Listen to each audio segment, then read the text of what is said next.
ایک دفعہ کا ذکر ہے کہ کسی گاؤں میں 3 بھائی اور ان کی والدہ ایک ساتھ رہتے تھے۔ اگرچہ ان تینوں بھائیوں کے مالی حالات اتنے بہتر نہ تھے، لیکن وہ اپنی عام سی زندگی سے بہت زیادہ خوش رہتے تھے۔ ان کے پاس کچھ بھیڑیں تھیں۔ وہ تینوں بھائی ان بھیڑوں کو چراتے اور ان کو بیچ کر اپنی ضروریات زندگی پوری کیا کرتے تھے۔ ان تینوں بھائیوں کے نام اکرم، اسلم اور رحمان تھا۔ ان تینوں بھائیوں میں سب سے چھوٹے بھائی کا نام رحمان تھا۔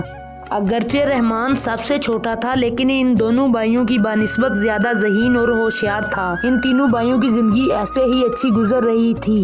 ایک دن جب تینوں بھائی صبح اٹھتے ہیں تو کیا دیکھتے ہیں کہ ان کی بھیڑوں میں سے کچھ بھیڑیں غائب ہوتی ہیں۔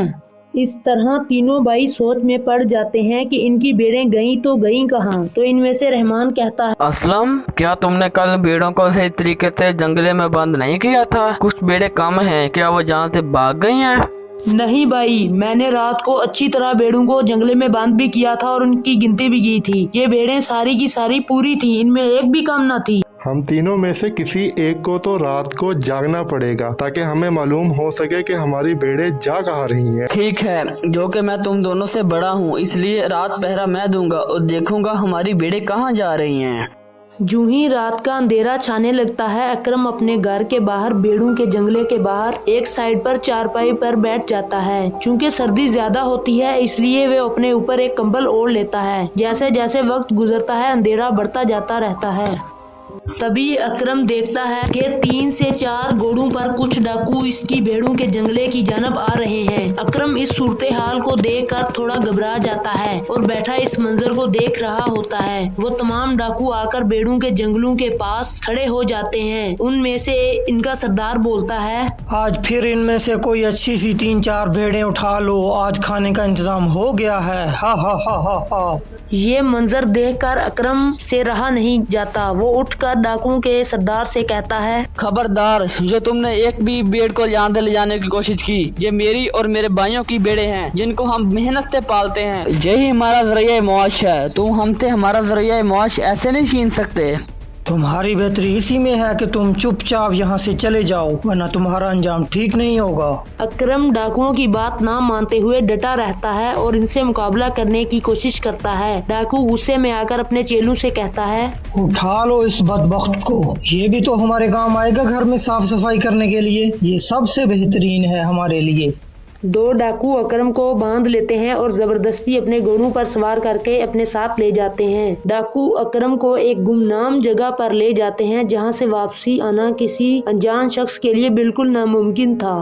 یہ ہمارا اڈا ہے، یہاں پر وہی کرنا ہوگا جو ہم کہیں گے۔ گھر کے سارے کام تم کرو گے، ہمارے لیے کھانا بھی تم تیار کرو گے اور گھوڑے کو چارہ کھلوانے کے لیے پہاڑی پر لے کر تم جاؤ گے۔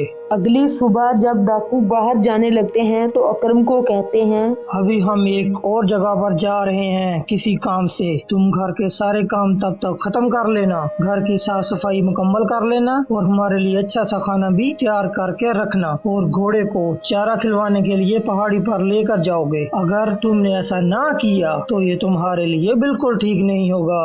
ڈاکوؤں کے جانے کے بعد اکرم گھر کے سارے کام مکمل کرتا ہے۔ گھوڑوں کو بھی گھاس چروانے کے لیے پہاڑی پر لے جاتا ہے، لیکن اس کو کھانا بنانا نہیں آتا اور وہ کھانا بنائے بغیر بیٹھ جاتا ہے۔ شام کو جب ڈاکو واپس آتے ہیں تو گھر کو صاف ستھرا دیکھ کر وہ خوش ہو جاتے ہیں، مگر جب وہ کھانے کے بارے میں دریافت کرتے ہیں تو کھانا نہیں بنا ہوا ہوتا۔ تو ڈاکو غصے میں آ کر اکرم کو زد و کوب کر کے ایک کال کوٹری میں بند کر دیتے ہیں۔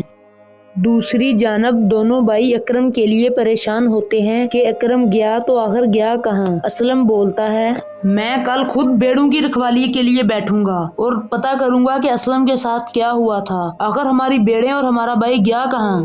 اگلی رات اسلم ایک کمبل میں لپٹا بھیڑوں کے جنگلے کے پاس بیٹھا انتظار کرنے لگ جاتا ہے۔ تبھی وہیں ڈاکو دوبارہ سے کچھ بھیڑیں لینے کے لیے جنگلے کے پاس آتے ہیں۔ اسلم ان کو روکنے کی کوشش کرتا ہے، تم نے میرے بھائی کے ساتھ کیا کیا ہے؟ مجھے جلدی بتاؤ اور مجھے میرا بھائی ہر قیمت پر واپس چاہیے، اور خبردار اگر تم نے اب ہماری بھیڑوں کو ہاتھ بھی لگایا تو۔